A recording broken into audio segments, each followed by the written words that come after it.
Mangerons-nous dans les années qui viennent? Le thème du salon de l'épicerie fine qui se tenait à Paris hier et dimanche.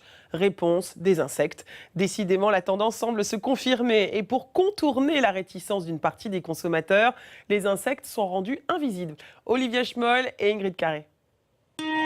Ici, frémissent les tendances. L'épicerie fine, c'est un peu le laboratoire pour lancer notamment des associations étonnantes. Pour l'apéro, rien de tel qu'un nougat mojito.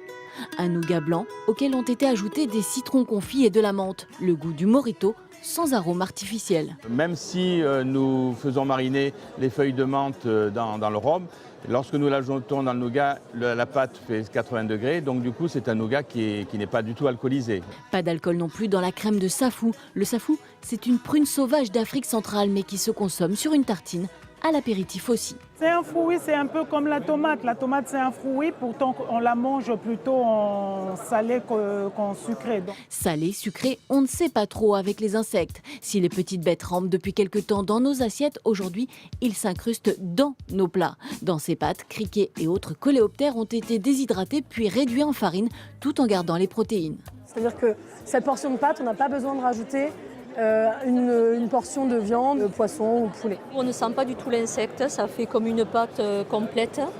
C'est très bon. Pour les plus courageux, la tablette de chocolat ou les biscuits avec amandes, chocolat et larves de ténébrion.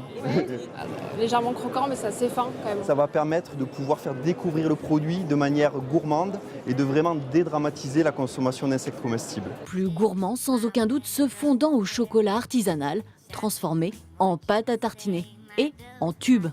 Donc on a pris la même recette, on a légèrement modifié pour que ça puisse faire une pâte à tartiner.